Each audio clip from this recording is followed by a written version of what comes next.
Hmm. Joining me now is Larry Studnicky of the High Plains Drifters. They've got a new song called Since You've Been Gone, which our audio listeners will hear on the way out of this segment. For our video listeners, you can find it, I'm sure, on YouTube. Just Google it. I'm sure High Plains Drifters have their own YouTube page. We'll ask Larry. Welcome to the show, Larry. Welcome back to the show, I should say.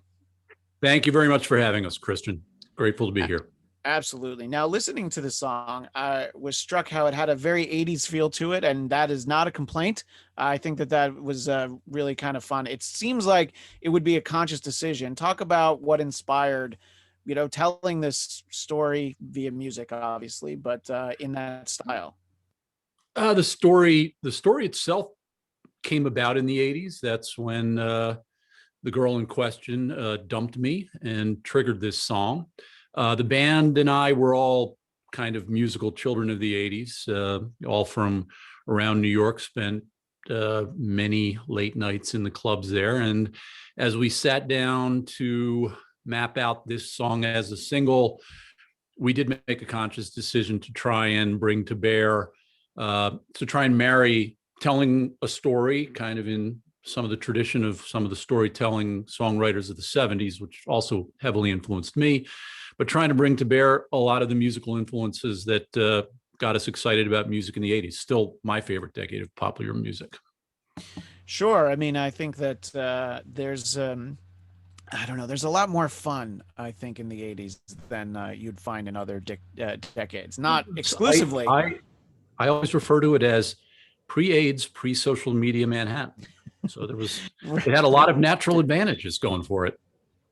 Yeah, no, that's true. And I think that it's interesting because we're sort of talking about the style and the song. The song itself doesn't sound like it, but thinking about other songs with similar, turn of phrase, other similar titles. I was thinking of the Cars song "Since You've Gone," and this doesn't sound like that, but it does kind No, of. it doesn't. But the Yeah, Cars to me are like the Cars and the Talking Heads are like two of the two most 80s bands that I can think of, where look, there were plenty of one hit wonders, flash in the pans. You had bands that were constructed mostly just to be in the videos for MTV, but I find that the music and the songwriting for those two bands is of a high quality, but it was expressed at a time where the music just sounds so unique. And Talking Heads, I think, goes a little beyond the poppiness of the Cars.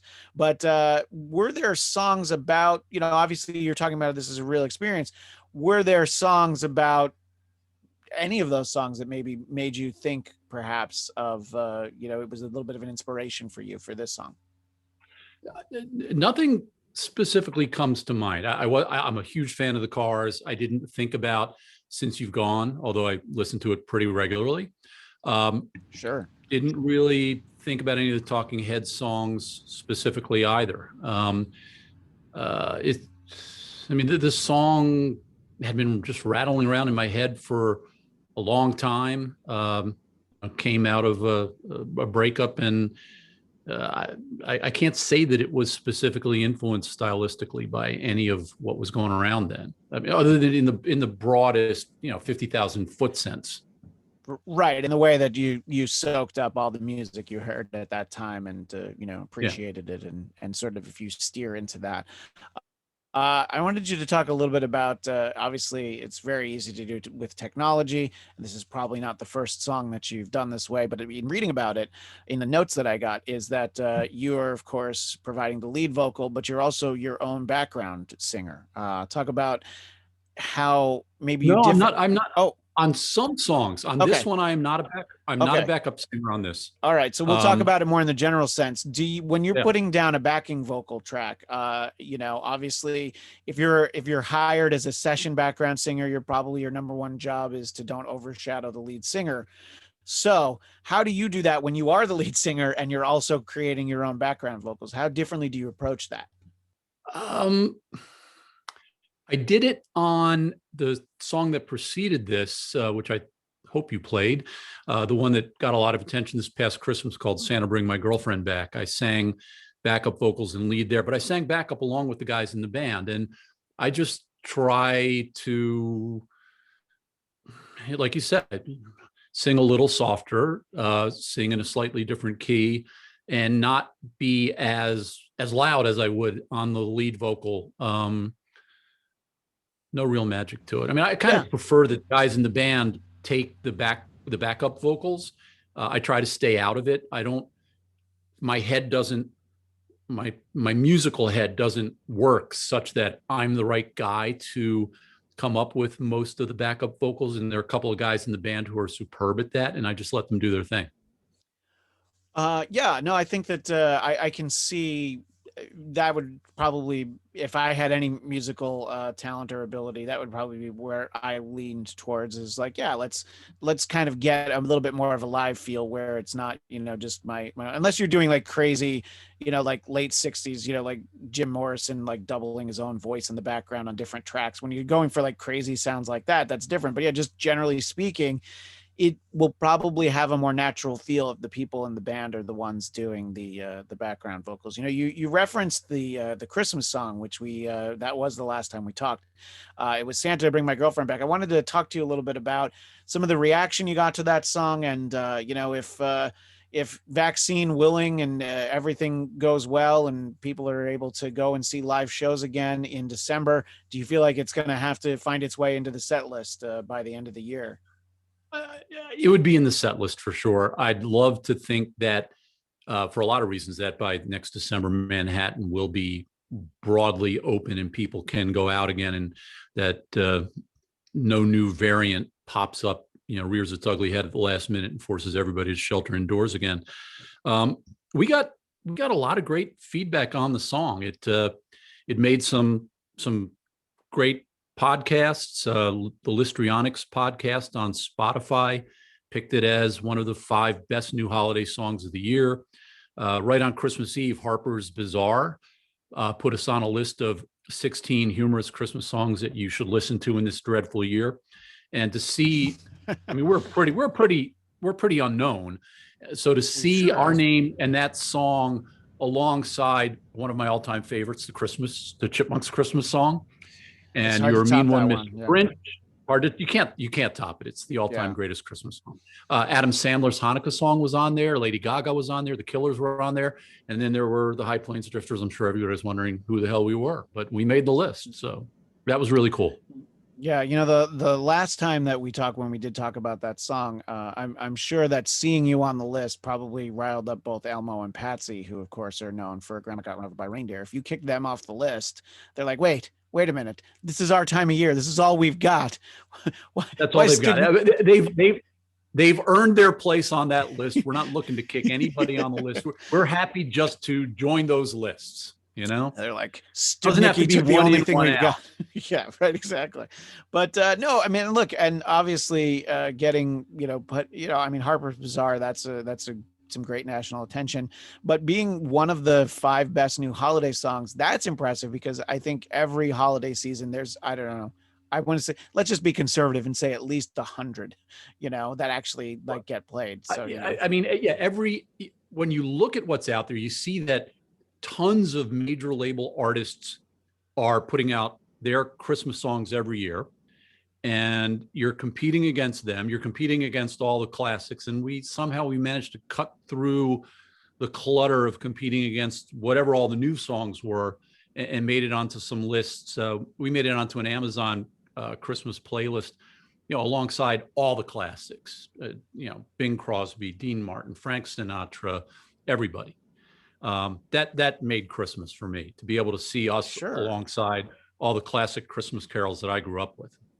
Well, I do hope there gets to be a live rendition for it at some point in 2021. And yeah, I think that it was definitely a fun song. So we have the new song, obviously, that we're talking about, the Since You've Been Gone. I had too many Gone songs in my head, and I'm like, wait, I almost put the words in the wrong order.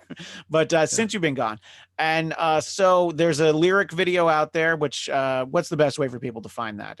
I mean, I would just go to YouTube, search for Since You've Been Gone, High Plains Drifters. It's there. They could also find it if they searched on Flaunt Magazine, Flaunt.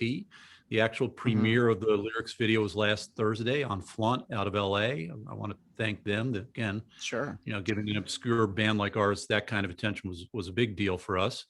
So if they search by title and name of the band, they'll find it. We're sort of talking about, the 80s and influences, and I wanted to bring up something that's in the notes for the band because I think that it's sort of a great way to kind of sandwich your band in between two things. So it says that it characterizes the High Plains Drifters as somewhere between the Eagles and New Order. And that is a fairly wide chasm that there should be room for lots of other bands between them. But is that something that, some press person wrote up, or did you or somebody in the band feel like these are bands that, believe it or not, are two of our strongest influences? That was my phrase. I coined it after listening to the single. After I got another copy of it from our producer Greg Cohen, I said, Greg, it sounds like a cross between the Eagles and New Order. A lot of my approach to lyrics and melody is strongly influenced by the Eagles and the Southern rock and soft rock sounds of the 70s from when I was younger. But then came the 80s and those musical influences, and New Order was absolutely one of my favorite bands to listen to. In fact, New Order was the test song. I used Bizarre Love Triangle to test the first real stereo system I ever bought in my life, where they have the old-fashioned listening rooms, Sure. and they'd pair the speakers with the amp with it, and Bizarre Love Triangle was the test song for that, and still one of my favorite songs to listen to. I thought you were going to say that you used it to test friends or girlfriends or something. It's like, do you like this song? No, get out. That's a good litmus test. I mean, there are litmus tests like that. Like, ask someone who says they're fans of 80s music. Ask them if they're a fan of the Style Council out of the UK. And a lot of people here draw a blank, but again, that's like the kind of band that we take a lot of inspiration from. Paul Weller went from being, on the cutting edge of new wave and punk in the Jam, and then this complete 180 into the Style Council with horns and strings and keyboards and completely different songs. And I just love artists who are versatile like that, who don't sound like someone else, the way Joe Jackson back in the 80s didn't sound like anybody else, right? There were a lot of bands that sounded alike. The Ramones came, and then you briefly had the Romantics with What I Like About You. And sure. The whole pop punk thing had its own life, and thank God gave birth to Green Day, who are still around. But it was the bands that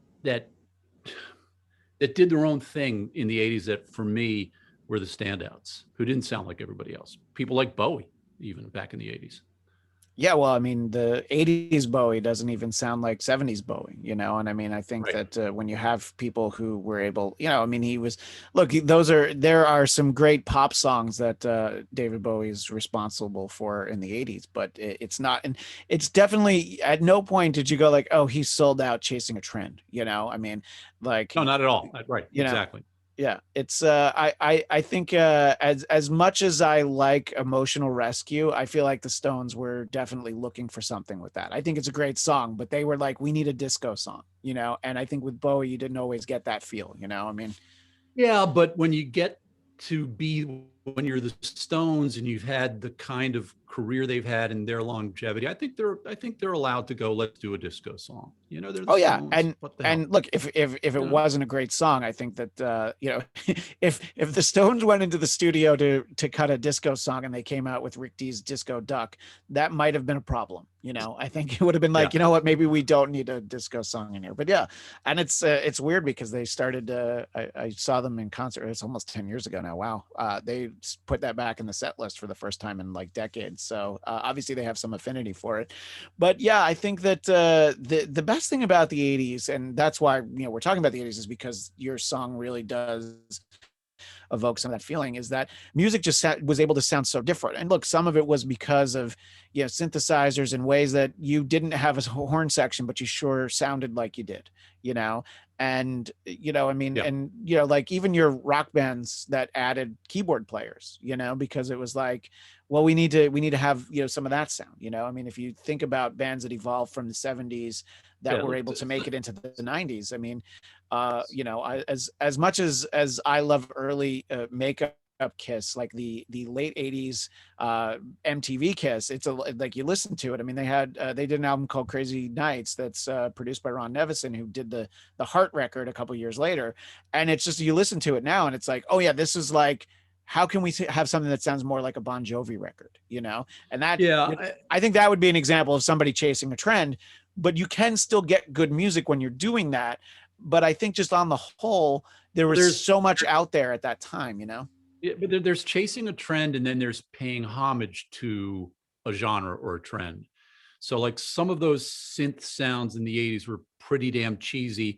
And if you were to hear them today, you'd go, oh, there's that cheesy synth sound that Madonna used on whatever the heck song it was. You know?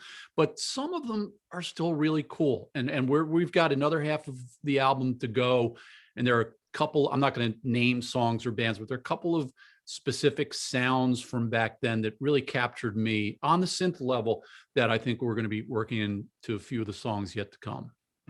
Well, in terms of what's yet to come, you said you're what, about halfway through with the album? We're halfway done. Yeah, we're halfway done. We have 6 more songs in various forms of being demoed to, put the band in the studio and knock them out. So 6 down, 6 to go. Right. And do you feel like this would be something that the point is to release in 2021? Is it as with everything, is it a little bit more wait and see? Like, oh, when could we get out and do shows? No, So I think if you're my age, you're going to release in 2021. You're probably not going to take the chance of delaying. That's fair. Yeah. We'll probably I think we'll put out what I think we might follow up since you've been gone with certainly one more single, maybe 2. Then we'll circle the wagons, knuckle down, and just finish pounding out the rest of the album and get that out. I know that we could just endlessly release singles, but not every song necessarily deserves to be released as a single. And I think there are songs coming in that back half of the record that we need to see how they take life in the studio to see really, what the third single should be. I think I know what the single after this should be, but what comes after that, I think there's probably going to be a delay before we get anything else out. And it'll probably be closer to when the whole record's done. Well, I'll be embarrassed if it's a cover of Emotional Rescue, because then that's on me for disparaging the song. But again, I did say I liked it. But in terms of actually getting it out there and getting in the studio, is the band getting together in person in the studio? Is everybody sending their tracks separately? Is it a mix and match of that? One of the things that we found as we wrapped up our debut album and the band's lineup gelled, we had our rhythm section got replaced halfway through album 1. And as we got to the last 2 or 3 songs, we, at the insistence of Greg Cohen, who produced the second half of that record, he said, let's get everybody in the studio. It's a pretty big, this is pre-COVID. No one's thinking, a big studio, we can be socially distanced. But he was like, let's get everybody in here. They have all the isolation booths we need. Let's get everybody playing together on these last few songs and see what happens.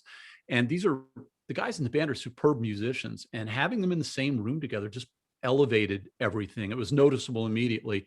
And we had the same experience in August. We went in and we knocked out Santa Bring My Girlfriend Back and Since You've Been Gone in just a couple of hours. Like in under 4 hours, we had like 5 or 6 takes of each song, and that was all we needed. And it's been pretty consistently that way since. So we have everyone there. Everyone's masked when they have to be, but again, it's Kaleidoscope Sound in Union City, pretty big space, lots of isolation booths. Pretty much everyone's able to play without a mask in an ISO booth if they need to. And that's what we've been doing. We haven't been bringing guys in individually one at a time at all. No, that's great that you're able to do it in a way where not only are you able to get the live feel, but also everybody can feel safe about the way that you're doing it. I mean, I've talked to enough musicians over the last few months that there's some schools of thoughts of, just getting tested and everybody holds up in a house, and, there's a lot of different ways to do it. But I think even if you're doing that, if you're then still isolated, I think that seems like the best mix. And look, I think that it's not like you can't get good music if your band is scattered throughout the world and everybody's sending you the tracks. But I think that, I think that if you have a really keen ear for it, sometimes you might be able to pick out the songs that maybe were done that way. You know what I mean? But it just doesn't have the same feel. Yeah, things happen when everyone's playing together in sync that don't happen when you have 2 or 3 guys record individually, slap that together, do a rough mix, then add a 4th guy, then add a fifth. It's just, we've done that. And we can, at least for us as a band, having everyone in the room at the same time, guys get ideas and they do something, and then the other guy does something, like on the 4th, 5th take, whatever. Things evolve in a way that they're just not going to evolve if you're sending tracks back and forth internationally or nationally over the internet.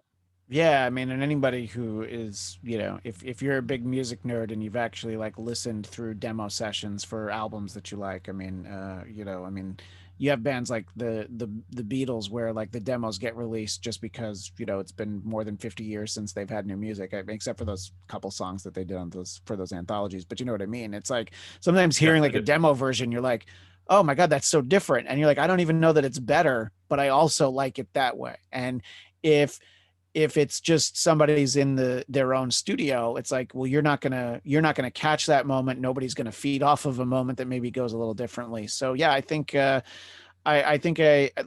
look, I feel like you're gonna get good music either way, but you're gonna probably get more to the soul of what you wanted if you're able to sort of play against each other live. Yeah, I enjoy listening to some of those old demos only because it's almost like the acoustic version of the final song sometimes. Sure. And so that makes it interesting. And every now and then when you hear, like when I'm listening to one of the satellite radio in the car, sometimes I get the acoustic versions on Sirius XM of some of the current bands that are out there. Oh, yeah, sure. And some of those are phenomenal. Or sometimes they do them at the Sirius XM studios. They come in and play an acoustic set like MTV used to be when it was a music station. If the melody's strong enough, the song's going to work almost regardless, I think.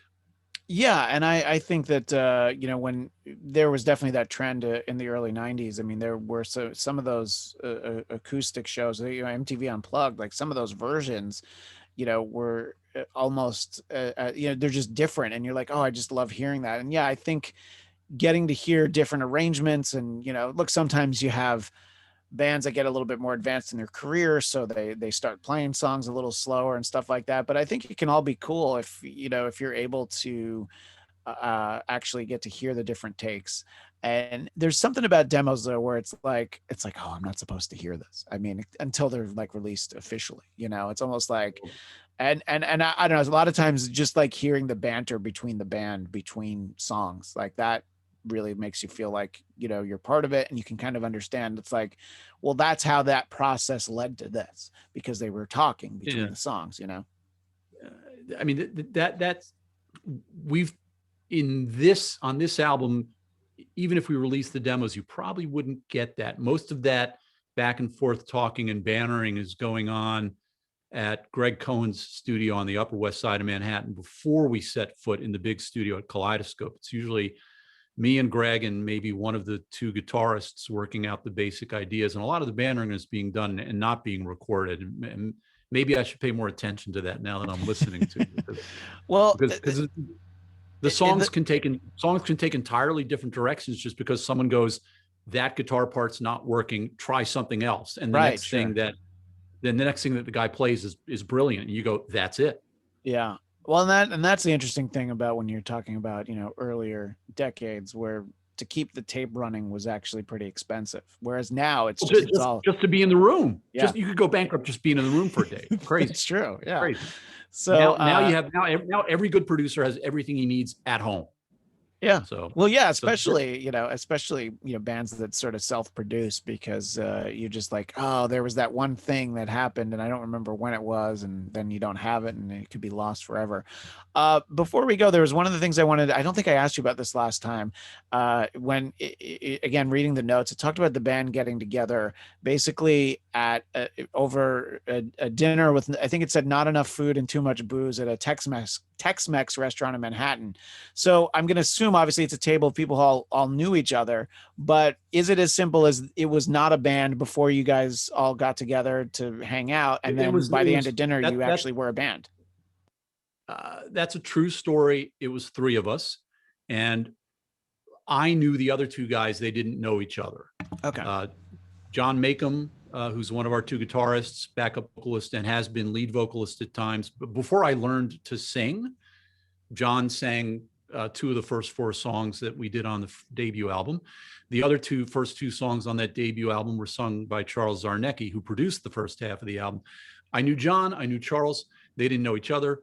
I got them together at a Tex-Mex place in Chelsea, and we had a long sit down and talked about my desire to, I wasn't trying to form a band exactly so much as just get one song out of my head. Obama was president. He was talking about bringing all our troops home from the Middle East. And I had this idea for a song in my head. It's our other Christmas song, which leans a lot more country than the one you heard, called Get Me Home by Christmas Eve. And I said, I'd like to get this song out there. It's topical, timely, blah, blah, blah. And they said, sure, let's do it. And I said to my wife, it's just one song. I'm not going to do anything crazy. And then I looked at her and I said, unless it gets on the radio. If it gets on the radio, I think we're going to make an album.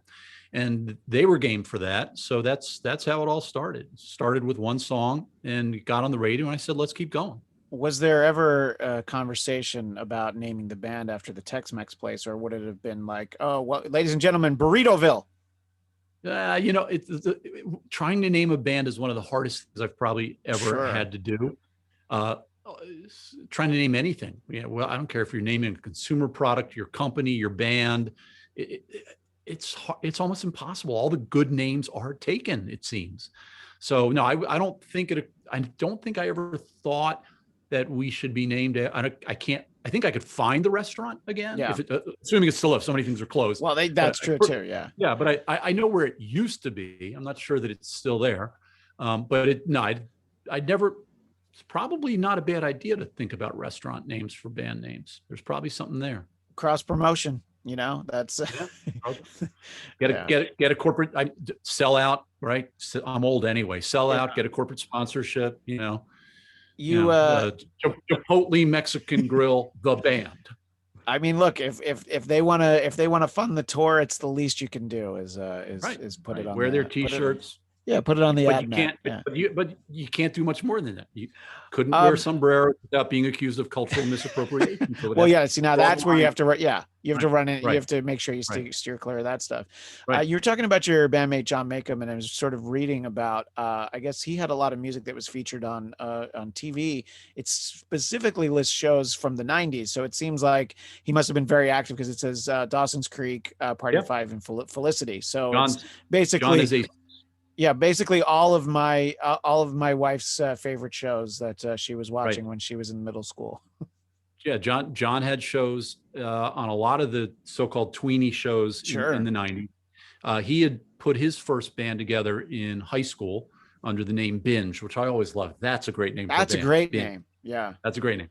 And his most recent release was under his own name, John Maycomb. I'd encourage everyone to go find it. Got a lot of critical acclaim, but like the rest of us indie bands, didn't get any attention. It's called Unforeseen Circumstances. It's an absolutely beautiful, classic singer-songwriter, guitar-based record. But yeah, John, he's been recording for 3 or 4 times as long as I have. I mean, he started in high school. I was a chicken in high school. I didn't even tell anybody I could write music in high school.